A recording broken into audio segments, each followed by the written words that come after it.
그레이스교에서 진행하는 기독교 고전 매일 읽기 프로젝트 C.S. 루이스의 순전한 기독교 제3장 그리스도인의 행동 챕터 11 믿음 첫 번째. 이 장에서는 그리스도인들이 믿음이라고 부르는 것에 대해 이야기해야겠습니다. 그리스도인들은 대략 두 가지 의미 또는 차원에서 믿음이라는 말을 사용하는 것으로 보입니다. 그래서 저도 그 두 가지를 차례대로 다루려 합니다. 첫째로, 믿음은 단순히 신념, 즉 기독교 교리를 사실로 여기거나 받아들이는 것을 의미합니다. 그야말로 간단하죠. 그러나 사람들을 당황시키는 것, 적어도 예전에 저를 당황케 했던 것은 그리스도인들이 이 첫 번째 의미의 믿음을 하나의 덕목으로 여긴다는 사실입니다. 저는 도대체 이것이 어떻게 덕목이 될 수 있느냐고 묻곤 했습니다. 일련의 진술을 믿거나 믿지 않는 것이 도덕, 부도덕과 무슨 상관이 있단 말입니까? 저는 건전한 정신을 가진 사람이 어떤 진술을 받아들이느냐, 거부하느냐는 자신이 무엇을 원하느냐에 달린 문제가 아니라 그 증거가 충분하다고 생각하느냐에 달린 문제임이 분명하다고 말하곤 했습니다. 그러니까 누가 그 증거의 충분성을 잘못 판단했다면 그것은 그가 나쁜 사람이라는 뜻이 아니라 그다지 명석하지 못하다는 뜻에 불과합니다. 또 증거가 충분치 않은데도 불구하고 믿으려고 애쓰는 이가 있다면 그저 어리석은 사람으로 간주하면 그만입니다. 글쎄요, 이런 입장 자체는 지금도 변하지 않았다고 생각합니다. 그러나 그때 제가 몰랐던 것, 지금도 상당히 많은 사람들이 여전히 모르고 있는 것이 하나 있습니다. 그 당시에 저는 인간의 정신이 한번 어떤 것을 사실로 받아들이면 그것을 재고하게 만드는 대단한 이유가 생기지 않는 한 자동적으로 그 믿음을 견지하게 마련이라는 가정을 가지고 있었습니다. 사실상 인간의 정신은 이성의 전적인 지배를 받는다고 생각했던 것이지요. 그러나 그렇지 않습니다. 예컨대 제 이성은 마취를 한다고 해서 사람이 질식하는 것은 아니며 잘 훈련된 의사들은 제가 완전히 의식을 잃을 때까지 절대 수술을 시작하지 않는다는 것을 충분한 증거를 통해 완벽하게 확신하고 있습니다. 그런데도 의사들이 저를 수술대 위에 눕혀놓고 그 끔찍한 마스크를 씌울 때면 속에서부터 아주 유치한 공포심이 솟구치기 시작합니다. 숨이 막혀 죽을지도 모른다는 생각이 들면서 제대로 마취되기도 전에 칼을 대지는 않을까 하는 무서운 생각이 들지요. 다시 말해서 마취에 대한 믿음을 잃어버리는 것입니다. 이때 제 믿음을 무너뜨리는 것은 이성이 아닙니다. 오히려 정반대로 제 믿음은 이성에 근거해 있습니다. 정작 제 믿음을 무너뜨리는 것은 저의 상상력과 감정입니다. 믿음과 이성이 한 편이 되고 감정과 상상력이 다른 편이 되어 싸움을 벌이는 것이지요. 생각해보면 이러한 예는 얼마든지 찾을 수 있습니다. 가령 어떤 남자가 아주 충분한 증거를 통해 자기가 아는 예쁜 아가씨가 거짓말쟁이에다가 비밀을 지킬 줄 모르는 사람이어서 절대 믿어서는 안 된다는 사실을 알고 있다고 합시다. 그런데 정작 그 아가씨를 만나는 순간 그의 정신은 자기가 알고 있는 사실에 대한 믿음을 잃으면서 설마 이번에는 그러지 않겠지라는 생각으로 해서는 안 될 말을 털어놓는 어리석음을 다시 범하고 맙니다. 감각과 감정 때문에 확실히 알고 있는 사실에 대한 믿음이 무너지는 것입니다. 이번에는 수영을 배우고 있는 소년의 경우를 생각해 봅시다. 그의 이성은 사람의 몸은 무엇으로 떠받치지 않아도 물에 가라앉지 않는다는 사실을 아주 잘 알고 있습니다. 지금까지 그는 물에 떠서 수영하는 사람들을 수십 명이나 보아왔습니다.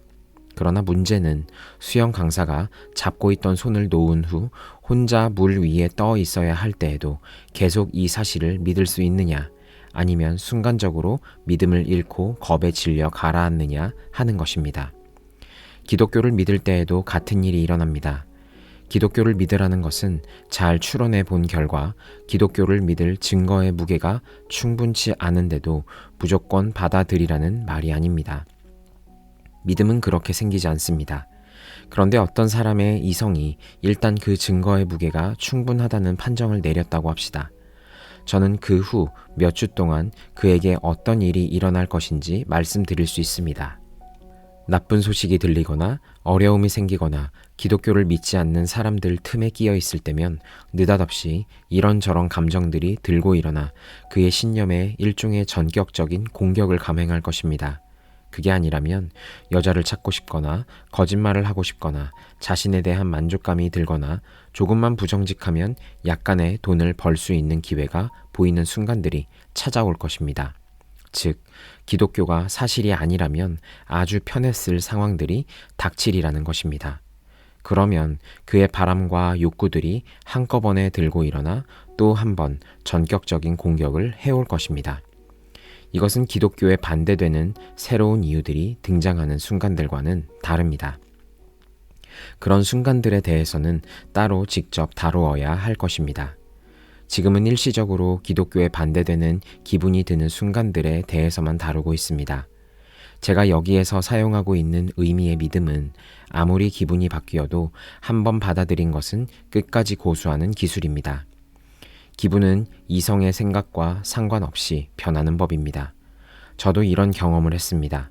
지금 저는 그리스도인이면서도 모든 것이 도무지 사실이 아닌 듯한 기분이 들 때가 있습니다.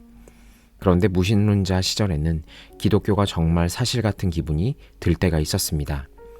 이처럼 기분은 여러분의 진정한 자아에 반기를 들게 되어 있습니다. 바로 이런 이유 때문에 믿음이 필수 덕목에 들어가는 것입니다. 기분을 어디에서 하차시켜야 하는지 모른다면 건실한 그리스도인이 될 수 없을 뿐 아니라 건실한 무신론자도 될 수 없으며 그날의 날씨나 소화 상태에 따라 신념이 좌우되는 줏대없는 인간이 될 수밖에 없습니다. 그렇기 때문에 우리는 믿음의 습관을 들이기 위해 훈련해야 합니다. 믿음의 습관을 훈련하는 첫 단계는 사람의 기분은 바뀌게 마련이라는 사실을 인정하는 것입니다. 그 다음 단계는 기독교를 받아들인 이상 날마다 조금씩이라도 시간을 내서 그 주요 교리들을 찬찬히 정신에 새겨 나가는 것입니다. 매일 기도하며 성경과 경건 서적을 읽고 교회에 나가는 일이 그리스도인의 삶의 필수적인 이유가 바로 여기에 있습니다. 우리는 우리가 믿는 바를 지속적으로 상기할 필요가 있습니다. 가만히 내버려 두는데도 정신 속에 살아남을 수 있는 신념은 없습니다. 신념은 계속 북돋워 주어야 합니다.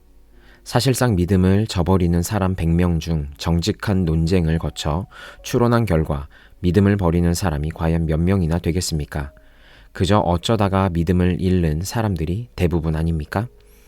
이제 믿음의 두 번째 의미, 좀 더 고차원적인 의미에 대해 이야기해 봅시다. 이것은 지금껏 제가 다룬 주제 가운데 가장 어려운 것입니다. 저는 겸손의 주제로 되돌아감으로써 여기에 접근하고자 합니다. 여러분은 겸손해지는 첫 단계는 자기가 교만하다는 사실을 깨닫는 것이라고 했던 말을 기억할 것입니다. 이제 저는 거기에 그 다음 단계는 기독교의 덕목들을 실천하기 위해 진지하게 시도해보는 것이라는 말을 덧붙이고 싶습니다. 일주일 정도로는 부족합니다. 처음 일주일 동안은 일이 생각대로 잘 풀리는 경우가 많으니까요. 6주 동안 해보십시오. 그쯤 되면 완전히 원점으로 되돌아갔거나 오히려 그 이하로 추락한 자신의 모습에 부닥치게 될 것이며 따라서 자신에 대한 진실을 발견하게 될 것입니다. 선을 행하기 위해 치열한 노력을 기울여 보기 전까지는 자기가 얼마나 악한 인간인지 깨닫지 못하는 법입니다. 선한 사람들은 유혹이 어떤 것인지 모를 것이라는 어리석은 생각이 요즘 유행하고 있습니다. 그러나 이것은 명백한 거짓말입니다. 유혹에 맞서 싸워본 사람만이 유혹의 힘이 얼마나 강력한지 압니다. 독일군의 힘이 얼마나 막강한지 알려면 항복할 것이 아니라 싸워봐야 합니다. 바람이 얼마나 세찬지 알려면 누워있을 것이 아니라 바람을 거슬러 걸어가 봐야 합니다. 고작 5분 만에 유혹에 굴복하는 사람은 그 유혹이 1시간 후에 어떻게 변할는지 알 수가 없습니다. 바로 그렇기 때문에 악한 사람들은 어떤 의미에서 악에 대해 거의 알지 못하는 것입니다. 그들은 늘 악에 굴복하여 그 그늘 아래 삽니다. 그러나 악한 충동과 싸우기 전까지는 결코 그 힘을 알 수 없습니다. 그리스도는 유혹에 무릎 꿇지 않았던 유일한 인간이며 따라서 유혹을 완전히 파악하고 있는 유일한 인간, 유일하게 완벽한 현실주의자입니다. 자, 그렇다면 봅시다. 우리가 기독교의 덕목들을 진지하게 실천해 보고자 할 때 알게 되는 중요한 사실은 우리가 실패한다는 것입니다. 그러니 하나님이 우리에게 내신 일종의 시험에서 좋은 점수를 딸 수 있다는 생각은 깨끗이 털어버려야 합니다. 하나님과 우리의 관계를 일종의 거래로 보는 생각, 즉 우리는 우리 편의 계약 사항을 준수할 수 있으며 따라서 당연히 하나님께도 하나님 편의 계약 사항 준수를 요구할 권리가 있다는 생각도 깨끗이 버려야 합니다. 제가 보기에 그리스도인이 되기 전 하나님에 대해 막연한 믿음을 가지고 있는 사람은 누구나 이런 시험이나 거래에 관련된 생각을 합니다. 진정한 기독교를 믿을 때 처음 생기는 일은 그런 생각이 산산조각 나는 것입니다. 이렇게 자기 생각이 산산조각 나는 것을 보면서 자기한테 기독교는 끝났다면서 포기하는 사람들이 있습니다. 그들은 하나님을 아주 단순한 분으로 상상하는 것 같습니다. 사실 하나님은 이 모든 상황을 알고 계십니다. 이런 생각을 산산조각 내는 것은 본래 기독교가 수행하게 되어 있는 일 가운데 하나입니다. 하나님은 여러분이 이 시험에 통과할 점수를 따거나 하나님께 권리 주장을 할 여지가 전혀 없다는 점을 발견하는 이 순간을 기다리십니다. 그럴 때 발견하게 되는 사실이 한 가지 더 있습니다. 여러분이 가진 모든 기능, 즉 생각하는 능력이나 순간순간 팔, 다리를 움직이는 능력은 모두 하나님이 주신 것이라는 사실이 그것입니다. 여러분이 삶의 매 순간을 전적으로 하나님을 섬기는 데 바치는 것은 어떤 의미에서 원래 그분의 것을 돌려드리는 일입니다. 하나님을 위해 무언가를 하거나 하나님께 무언가를 드리는 것이 어떤 일과 비슷한지 가르쳐 드리겠습니다. 이것은 어린아이가 아버지에게 가서 아빠 생일 선물 사게 6펜스만 주세요 라고 말하는 것과 같습니다. 물론 아버지는 돈을 줄 것이고 그 돈으로 사올 아이의 선물을 기쁘게 받을 것입니다. 이것은 아주 착하고 바른 일이지만 그렇다고 해서 아버지가 이 거래를 통해 6펜스의 이익을 얻었다고 생각할 바보는 없습니다. 사람이 이 두 가지 사실을 발견할 때에야 하나님은 실제로 일을 시작하실 수 있습니다. 그제서야 비로소 진정한 삶이 시작됩니다. 그 사람은 이제 막 잠에서 깨어난 것입니다. 이제 우리는 두 번째 의미의 믿음에 대해서 이야기할 준비가 되었습니다.